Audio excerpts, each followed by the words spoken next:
Good morning, folks. Uh, Welcome. Can you all see and hear me clearly?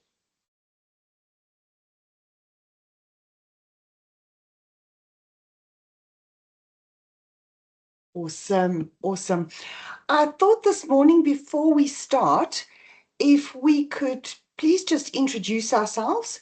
Tell us your name, what your speciality is, and what you're expecting to get out of this session today. I'm going to start at the top. Clive, welcome. Would you mind to introduce yourself? Yeah, I'm Clive Dunraj. I'm the credit manager at BSI Steel. Honestly, I don't know what to expect. This is my very first session with you, Susan. So I'm here full of anticipation. Excellent. Thank you so much. Peter?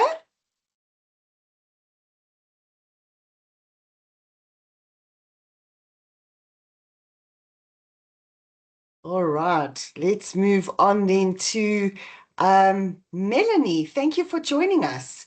Why don't you quickly introduce yourself, please?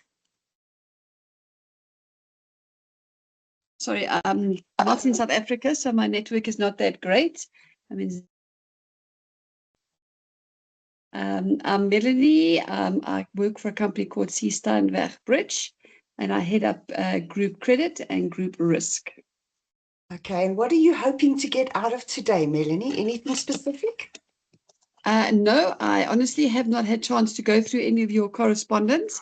Okay. And I just thought that I have got some signal where I am waiting for someone to fetch me at the hotel. So I thought I'll quickly dial in. Thank you. Okay, excellent. Okay, now, Martha, thank you for joining us. Thank you. Hi, everyone. My name is Martha. I am the head of shared services for an education group, Inspired Education. So I head up the accounts receivable team and the accounts payable team as well. Excellent. Thank you for joining us. Thank you for the invite. You're welcome. Let's have a look. Louisa, good morning. Morning, my name's Louisa Pilley. I'm the founder of LP Finance Operations. So I deal with accounts and with operations of a business, and I'm hoping to get some good information from you for my business. Excellent. Let's hope we can comply. Thank you. Amy, good morning and welcome. Good morning. So I'm Amy. I'm Head of Learning and Development at TradeShield. We are a trade analytic platform that deals with a lot of credit. All of our customers are in the credit space. And for myself, I'm just wanting to up my skills and learn from those in similar industries. So that's why I'm here. Excellent. Thank you so much, folks. So let me today is an interview that we're going to be having with Mark Harrison from Callisto. He unfortunately had an emergency, so he couldn't be with us today, but we have pre-recorded the interview for you. I try to cover as many questions as I thought may come out. But what I'm going to do is after about every 10 minutes or so, I'm just going to pause the interview video. So if there's any questions or anything along the way, we can go through it. And please, as we go along, if you've got comments, guys, we really want to hear from you, both Mark and I. Your input is very valuable to us. So please, as we're going along and you've got something to say or so forth, put it in the chat so that we can have a look at it. And if we can't cover it on this one, at least we can come back to you. So let me start by introducing Mark. So Mark has spent more than 45 years helping organizations improve credit management, including over 2 decades in multinational shared services environments. He holds a BA Honours degree in credit management from the University of West London And through his business, Callisto Grand, he's helped develop hundreds of credit professionals, and has become a really passionate advocate for recognizing credit management as a strategic business profession. So today we're going to explore what excellence in credit really looks like, and why education, curiosity, and commercial thinking matters more than ever. Okay, so I'm going to start sharing the interview.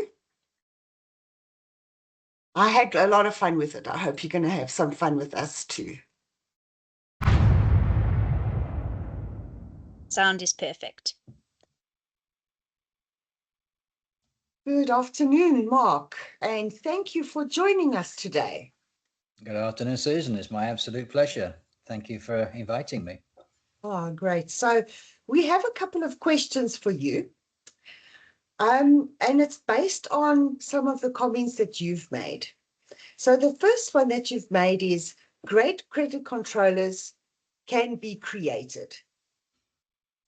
Okay, so people often say that credit control is something you only learn through experience. Do you agree with that? Or do you believe that education has a much bigger role to play in creating an outstanding credit professionals? That's a good question to start. I think it's both, actually. I mean, taking my own case, I left school when I was 16, and kind of like everybody fell into credit control, found it by accident, and learned a lot through working with my colleagues in different companies. But really, to understand the wider picture, it's important that there is professional education that goes alongside what you're learning in the workplace. And I think that's what we see a lot of in the modern workplace today, particularly in the let's call them these multinational shared service centers, where they're often a long way from the head office. So young people tend to learn a lot about process that's going on in their company, but it's specific to their company. So to understand a wider, where credit control, order to cash sits within the whole kind of end-to-end business of their organization, but also where it fits in the wider world. That's where the education piece really comes in.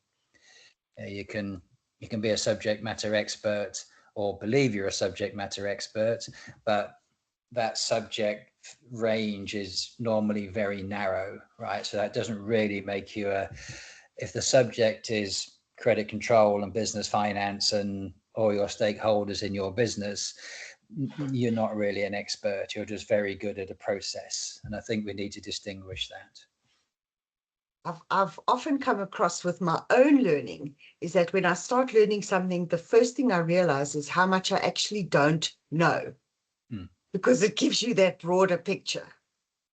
Yeah, and our theme for this session, really, the wider session, is sort of the magic in credit control, and it's that being curious, that's the magic, right? It's going beyond what your process is or what your direct area of responsibility is, and going beyond that, both sides, either what's upstream before it comes to you and what's after, what's the impact of what you do or what you don't do. So it sort of gives you the why to what you are doing. Yeah, absolutely. Yes. And that's, when you look at all the shall we say, the challenges that companies have, they all rather come back down to the same thing. If the challenges are organization leaders, they say there's not enough talent around, there's a high attrition, and there's a high percentage of project failures. Now, I think the common denominator for all those things is there's a lack of talent investment, or the right investment, shall we say, right? And if we just take our area of say credit, order to cash, going back to what we were saying just now, the number of people that say to me, we don't need training, we're good, we're experienced. And then if I get talk to these people, and I have like an acid test, and I ask things like, can you calculate a DSO? Do you understand what working capital is? Do you know what your bad debt provision is in your company? This is my kind of acid test. And 3/4 or more of the time, people don't know the answers to those things, right? Now that's kind of page 101, right? That's where you start, and so I think that kind of illustrates the fact that and I stress the right training, the right investment, right? And something I talk about a lot. Like now, for example, there's companies are putting more and more people on AI and technology courses. Now that's fine. There's nothing wrong with that, other than these people are going on these courses without knowing the basics and the fundamentals of their job. It's no different to how it was 30 years ago when Excel and before that Lotus 1-2-3 came along. If you don't know what you're writing a formula for or a macro for, you're kind of doing it in a blinkered environment, and that was kind of bad enough when you were dealing with spreadsheets. Now you're dealing with AI, where you can reach across a whole, your whole master data or your whole finance function. You make one mistake, and the errors can be quite devastating. Of course, because it'll roll forward into everything else. Mm. Okay, so experience is invaluable, make no mistake, but education definitely accelerates that experience. Totally, yeah. And sorry, go on. It takes the black, it's like watching a black and white movie and putting it into color. It's like everything just like, wow. Nice analogy. Yeah, that's a nice analogy. Yes, it is. Yeah, putting it into color. Absolutely. Yeah. But also it's the right training too, and the right experience. Most people kind of say that training and development is kind of something that's written or online, or it's a formal form of education in whatever shape or form. And that is important. You need to have that, right? And of course, that's what you do, and that's what we do. So we have, but in addition to that, you've also got to have the real life experience as well. One of the things that we really stress is so important is for everybody, whether you're a collector or a cash allocation clerk or a credit risk manager, you got to go out and meet clients. You got to go out and see you got to go out and see your own business to start with, go to your factories, go to your warehouses, your manufacturing sites, and so on, see what it is you do, where you do it, what it actually is, but also go to some of your clients. You don't have to go to all of them, but on a regular basis, you go and see your clients as well, and that's where the color comes in, right? Because now you understand what we make, where we make it, what it is, what it does, what it looks like, and what the customer does with it. Now that's a very different story. And it's maddeningly frustrating in that when I put this forward to companies, the same companies that say, they haven't got the talent, et cetera, et cetera, et cetera. So, oh, we can't afford that. That'd be silly. And it's a real false economy, because I'm sure it's the same in South Africa. As it is here in Europe. You can take a 500 kilometer flight and it might cost something like 50 euros return, so you can do these things in a day. Ideally you go stay over, meet your salespeople, do the factory visits and everything else, like I said, but it's not difficult to go somewhere and back in an hour and a half, 2 hour flight, go there and back in a day. Short cost, but a lifetime of experience. These are the real experiences which embellish the formal training. Well, visiting your customers, aside from understanding it yourself, it's going to help you make better decisions. You understand your customers' challenges. So the risk involved is not going to be black and white on paper. You're going to actually understand it, help you make better decisions, help sales make more turnover, finance make more profits. etc., etc. So it is an investment that has got such a ridiculous return. It's stupid not to actually make that investment. Totally. But there are so few people that actually get the opportunity to go out and see what their company is actually about in the real world. And then coming back to what I was saying earlier about the talent and the attrition, it's all connected, because then you've got management who also grow up in this kind of, let's call it knowledge vacuum, or people that become managers, right? So their knowledge is also limited really to the 20 square meters around their desk, and what their interpretation of what comes out of their PC, right, which they then pass on to their staff, right? They're people that work for them. So you got this constant kind of sort of downgrading of knowledge, awareness, and the attrition I talk about is fundamental to this. You can't, the average attrition in Central Europe is something like 15%. So that means that 1 in 6 people are either just joining or under notice to leave. And when you have a 2-month notice period, 1/6 of your workforce is theoretically on the way out, so they're winding down their productivity, and another 1/6 have not long joined, so they're trying to up their productivity, right, being shadowed by people who are leaving. Right? That was quite a mouthful, folks. I'm scared to stop sharing this. So you have this.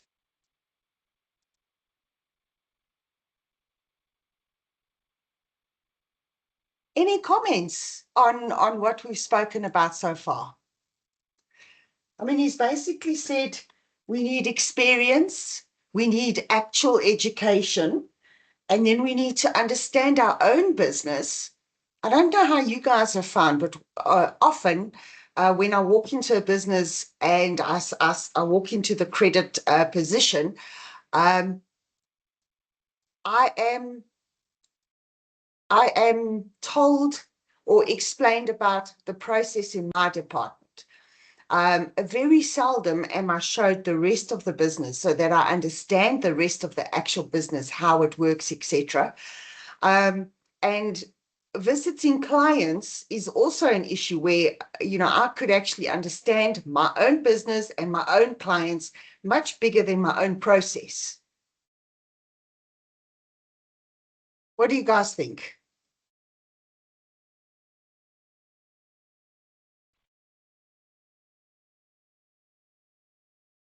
Yes, please, Louisa. No problem.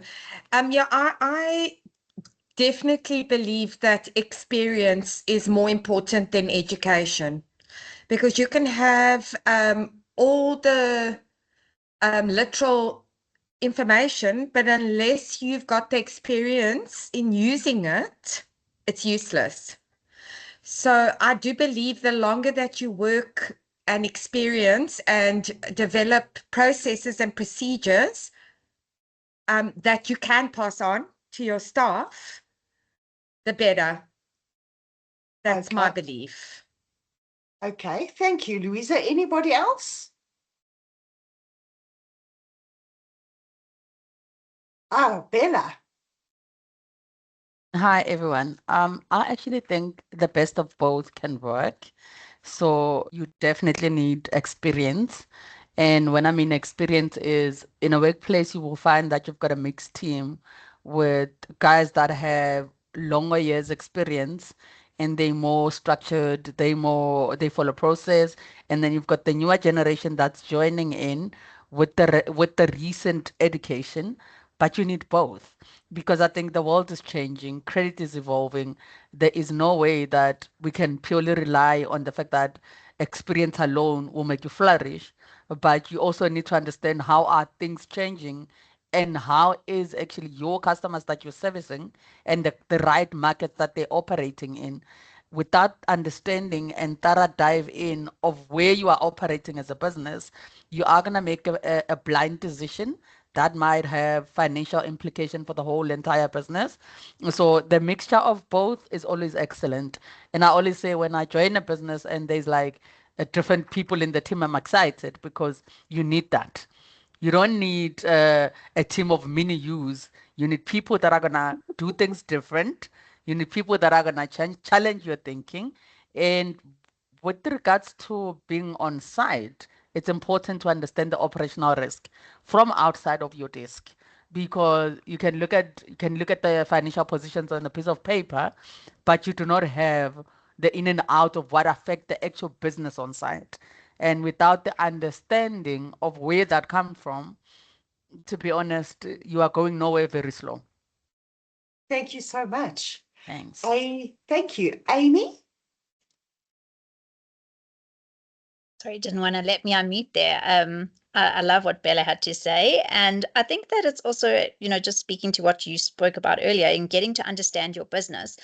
It's more than just the credit control. It's more than just the collection strategy. If you don't understand where the sales teams, growth trajectory is, what their goals are, your working capital, how much risk you're willing to take, so what's the growth appetite of the business, then it's very difficult for your team to say, oh yes, like we have this goal of our own in our own little silo. We don't actually know what the whole business is working towards. Then how can we be a part of the team? And so if each team is working individually, then you're not going to get to that same goal that the whole business is working towards. So I definitely think that it's important to understand every aspect of a business, not just what's happening in your environment, because yes, your environment is collections, but how do you know if the company is, having a cash flow problem? And if they are, then it's up to the credit control team to make sure that we're extra tentative to making sure we collect early, or, giving settlement discounts, or it all works hand in hand together. So don't work in your silo, make sure that you're expanding. And as Bella said, we're learning from each other. There's people with experience that can help guide. There's the younger generation who are bringing in, maybe a little bit of AI, how to do things smarter, how to work better, how to work faster, not to be email warriors, and then taking all this information, learning from each other, and then making the best possible decisions on how you're going to do your job on a day-to-day basis. Thank you. Now, this is where I want to bring in education. Education will show or teach you about the broader aspect, because experience is brilliant. I take nothing away from that.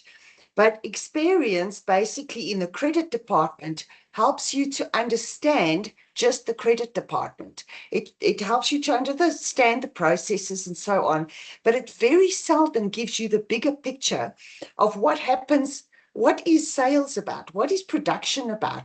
What are things like working capital and turnover and things like that? So I think those three together are great. But Martha, you wanted to say something? Yes, so I just wanted to echo Bella and Amy's sentiments as well. I do believe that you need to have both the experience and the knowledge, right? But I think what is also critical is to actually have knowledge of the business in which you are operating in. I always find that to build a cohesive collections team or credit control team is very important for the team to have an understanding of the business. And also that helps you educating your team in that respect. Also, in a way, circumvents an issue where you have a demotivated team because they don't always understand why is the business taking less risk in this respect and so forth. So, in my own experience, I do think that a larger part of success comes from you actually having knowledge of the business. Absolutely. And that's also where communication between every department is so important. But if I don't understand production, for example, communication with them will still be broken to a certain degree. I mean, sometimes our credit decisions, for example, to put an account on hold, can affect production in a way that we would never understand unless we understood production and actually had conversations with production and understood that part of our business. That includes sales and customer service and all of those. All right, shall we continue with the video and see what Mark has to say further? Thank you, folks. That was excellent feedback. Let's do the next 10 minutes. Thank goodness for Amy here today.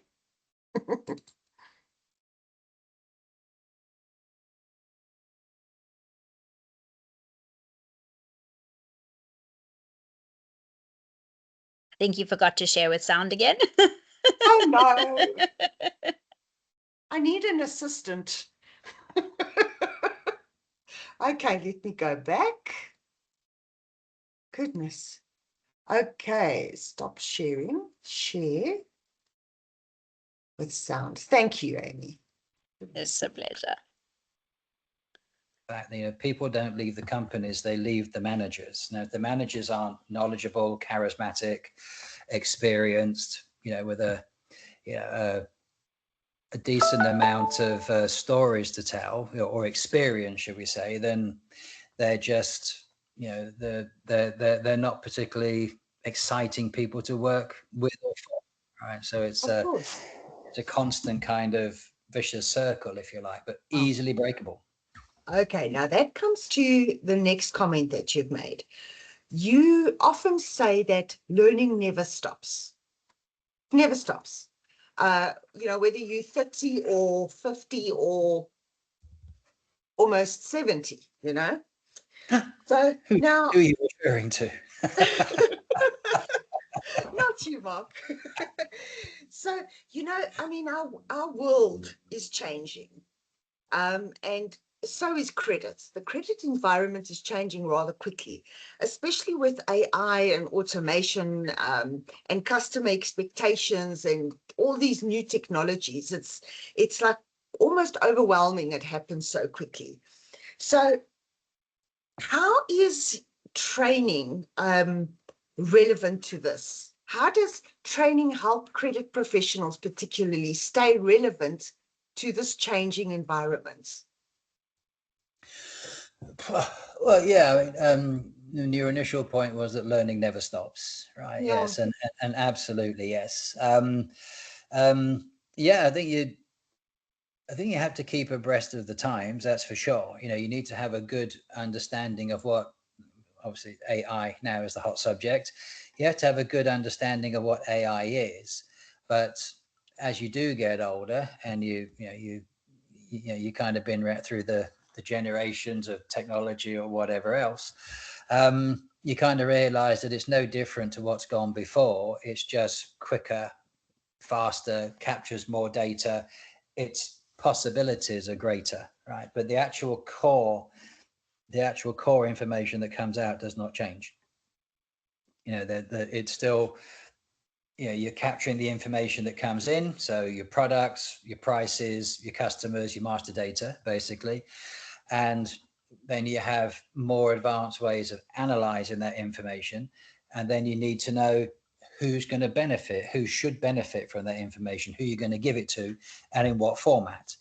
You know, what you give to the salespeople is different to what you give to the treasury, is different to what you give to the CFO. So that's the constant development. But really, you know, yes, you have to understand what tools are around.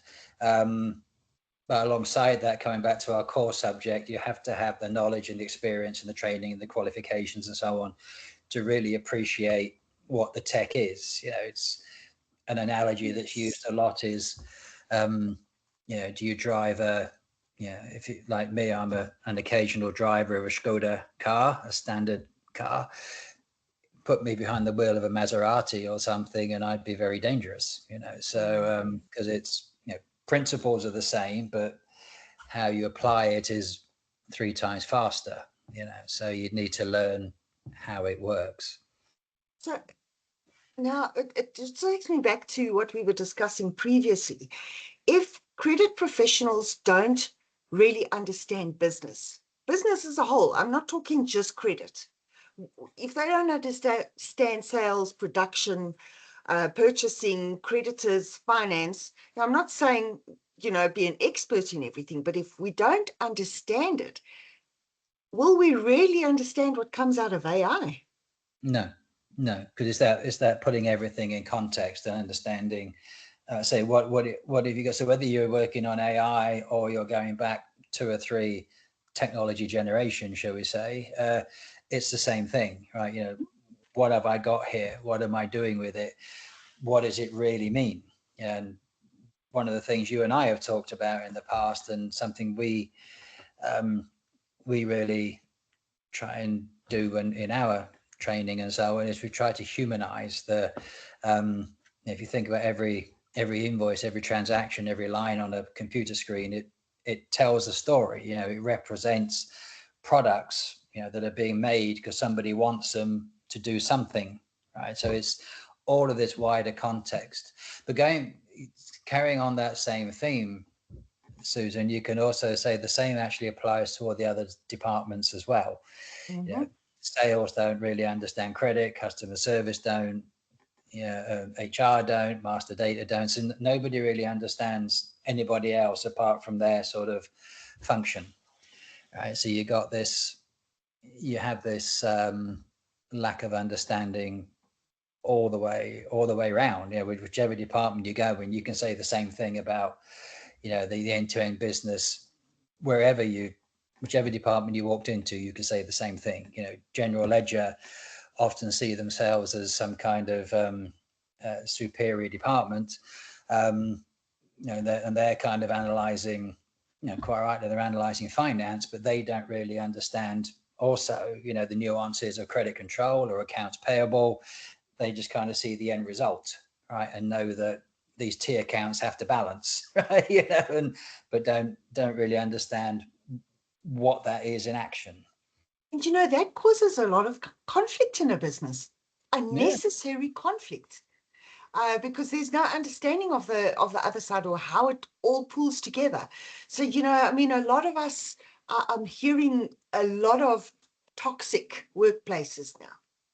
And a lot of toxic workplaces, I truly believe, and I don't know if you agree, literally come from a lack of knowledge, a lack of understanding about what we're responsible for and how it all comes together.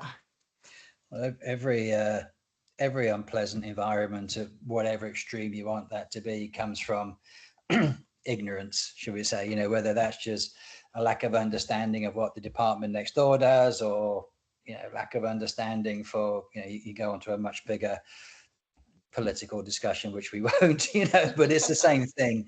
It's the same thing. It's a reluctance to understand your neighbor, if you like, you know, your neighbor being your fellow departments. Right? It's the same. Yeah, but again, it comes back to that thing of not having people or the budget or the knowledge or whatever to do what you said earlier. That lovely analogy of going from your black and white world to your color world. You know, you just look over your neighbor's fence and go, oh wow, yeah, that's right. So that's what we make. That's what we do. That's who does it, and that's why they react the way they react, because they got their pressures. You know, and the relationship between, should we say, like credit risk, collections, and goods outwards or supply chain. You know, it's a direct relationship. If an item's on hold, right, you know, most people go, oh God, you know, it's an admin thing. I've either got to increase the credit limit, talk to the customer, get paid. So some kind of administration function going on there, right? You know, whatever shape or form that is. The real effect of that is, from the supply chain, is that there's a bunch of items sitting on a forklift truck with a lorry waiting with its, you know, hatch down, waiting to go, thinking if I don't go in the next half an hour, I'm going to be stuck in a traffic jam, you know, because or you know, I need to deliver this stuff to the supermarket between 8 and 9 because they have strict, you know, delivery times. That's the reality. That's the color, you know, and that's the understanding, you know. So quite rightly, you know, supply chain or order entry or whatever get anxious, not just because it's a blocked item. It's the physical, you know, the knock-on effect of that physical delivery. If we think about that from our own point of view, you know, you're waiting for an Amazon delivery, you know, and if If the driver can't leave the Amazon warehouse because some other item is on hold and he's got 100 other deliveries to make, if he's 30 minutes late for the first one, then that will knock on, you know, for an extra 1 or 2 minutes for every subsequent delivery. By the time it gets to yours, he's 2 or 3 hours later than he planned, right?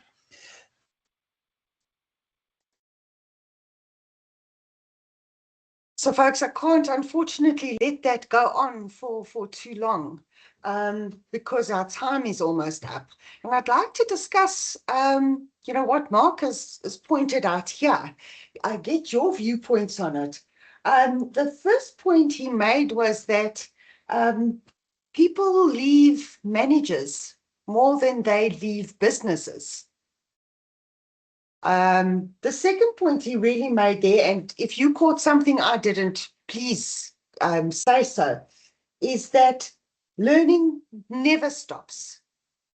Doesn't matter how old we are or how senior we are, learning never stops. And I think somebody mentioned that is why it is so beneficial to have younger people come in, because they've got different views and different expertise, especially when it comes to ideas and AI, etc.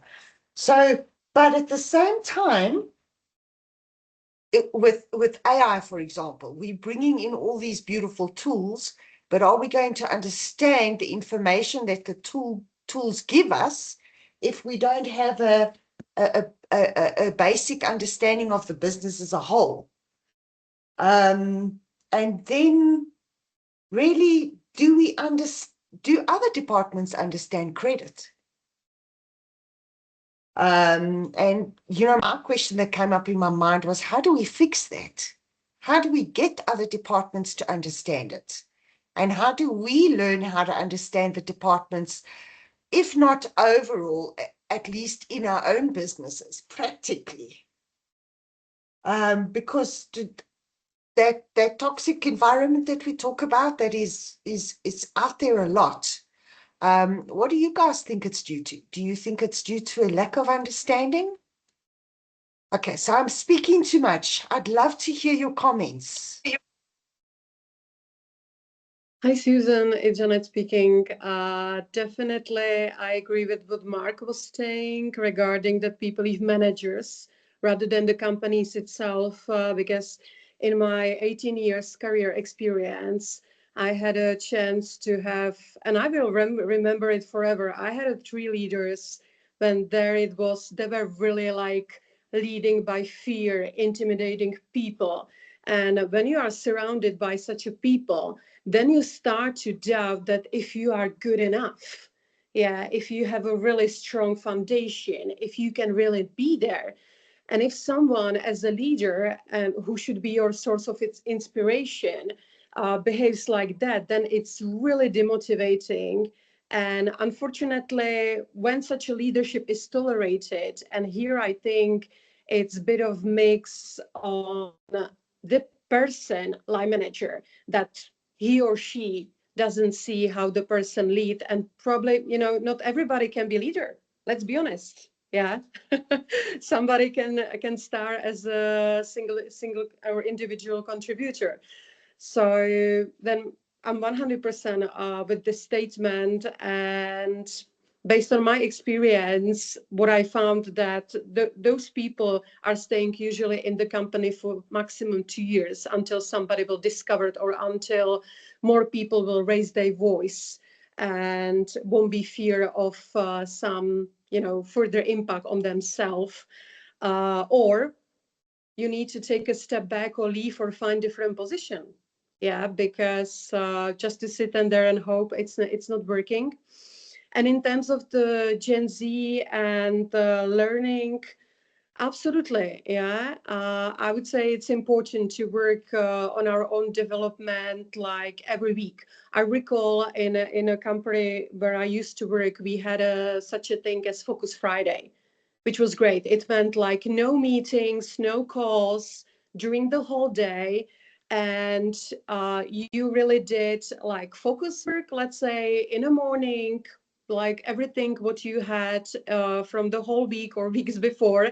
And then in the afternoon, usually people focus on their development, whatever it would be. If it would be some AI learning with ChatGPT, Claude, Copilot, whatever system, or taking some courses. I found this approach very, very beneficial personally. Excellent. Thank you. Thank you. That was great feedback. I think it was it Louisa that spoke about the importance of experience. Yes, yeah, it was me. Okay.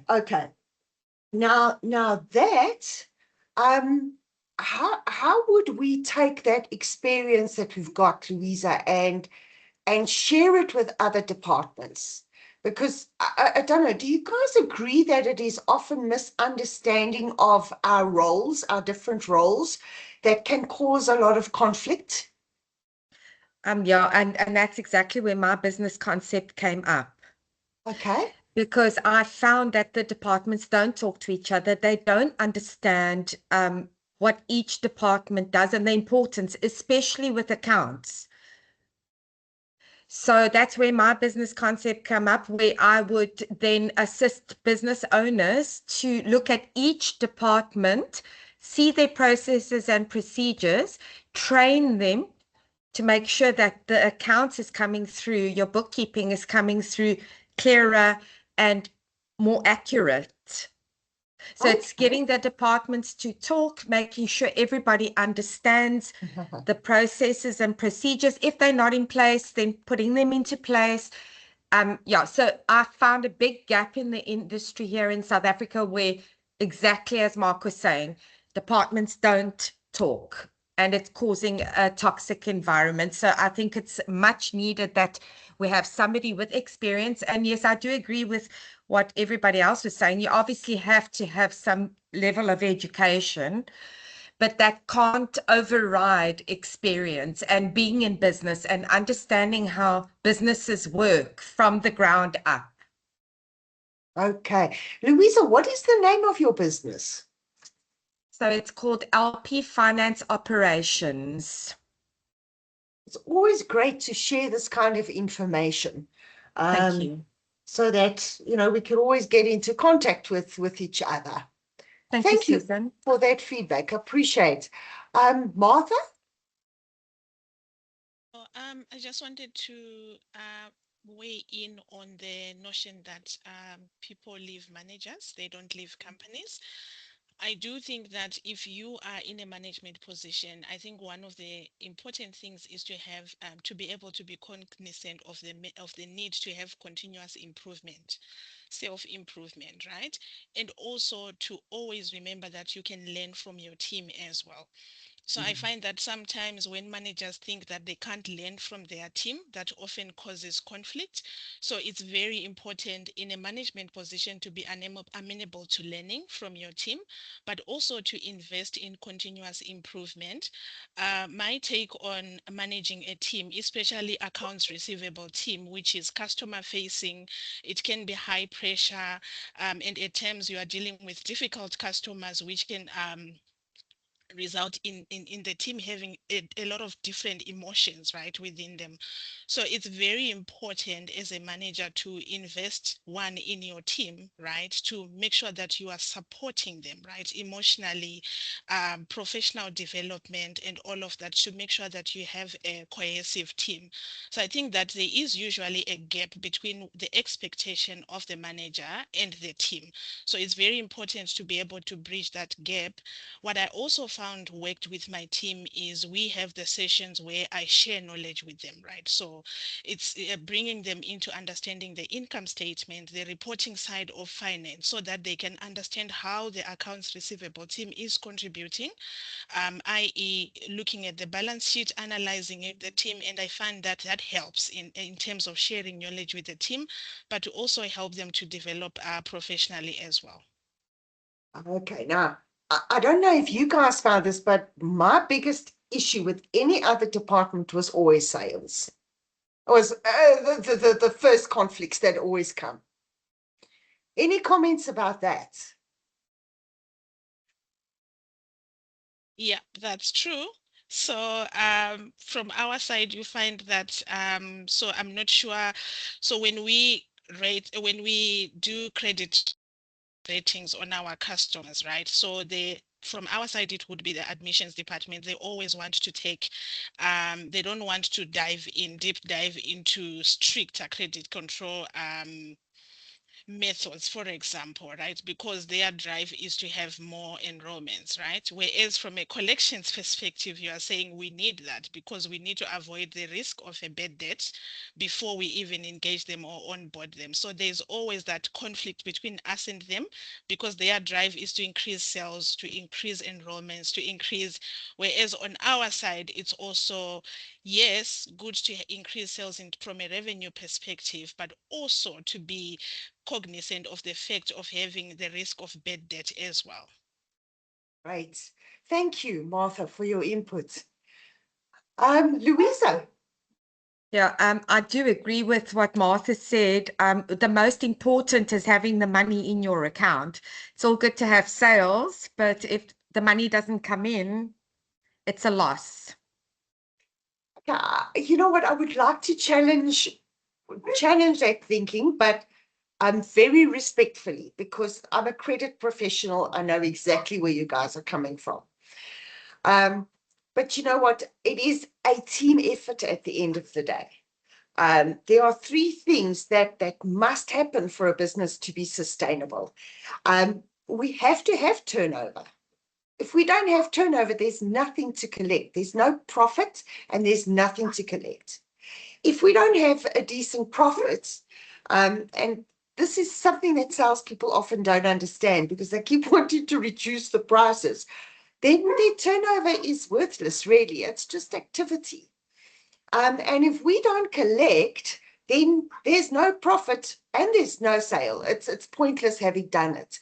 So, you know, none of them are more important than the other.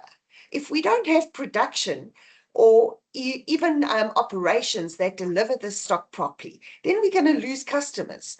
I wish I had a whiteboard. I must learn how to use the whiteboard. In training, often I draw a stick man. And I say, okay, which part of this stick man's body is most important? Is it the head, exco, or the arms, production and whatever, or the heart? And sales and credit always fight about, you know, who the heart is. And then I say, but you as a person, if you hurt your big toe, how productive are you for the day? So yes, I'm not arguing the point. If we don't collect, then every process prior to that is pointless. But imagine that we actually had conversations together, every single head of department, so that I understand what your goals are, you understand what my goals, and then we can align each other with the good for the business. Am I talking absolute rubbish, folks? And you can be honest with me. Clive, you've been very quiet. I'd love to hear what your take on all of this is about or is.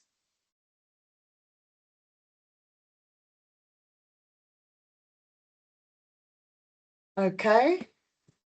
Clive Anyway, Susan, I think you're so right. I think it's important to realize that at the end of the day, we are one company, one team. I recall when I had a discussion with the sales and commercial director, and he was unfamous for the quote that, you know what, we as a sales and commercial, we are earning money, and you as a credit and back office, you are spending them. And I was like, seriously, man, like I cannot believe what you are saying. This is so not true, so old mindset. Come on. Like without sales and commercial, without back office, targeting the collection, collecting the money and doing all the financial stuff. Come on, you can close the shop. Let's be honest. And if somebody doesn't realize that, I'm still surprised until today that there are such a people who don't realize that. So I'm fully aligned with your paraphrase to the body, yeah, the head, the arm, the leg. It's so true. Yeah, we are at the end of the day, we are one team, and people should realize that, and then we would benefit all of us from that. And this is unfortunately the danger of having only experience, because you've only got experience in your niche, in Yeah. your speciality. So that could cause a danger. So, folks, the discussion that I had with Mark was almost an hour long. We really got carried away. So what I'd like to do, with your permission, is actually put the whole recording. I'm going to put it on my YouTube channel, and I'm going to send you the links, so at least you can watch the whole channel. And then if you've got any discussions or points you'd like to make, please send me the notice, whether it's over LinkedIn or email or whatever, and then we can perhaps continue the discussion that way. But I like to keep to time, because if I go over time, next time I won't see you guys. But it's been phenomenal. I've gotten a lot out of this. Have you guys gotten something out of this? Okay, great stuff. So I'm going to put my contact details on it. And I'm going to send you guys the link to the whole video. Please, watch it or listen to it at least. They say listen while you work. I always think that. Listen while you work, because Mark has got so much wisdom that he shared there with us. So I'm going to try and share again. There's no sound on this one. So I don't have to worry about it.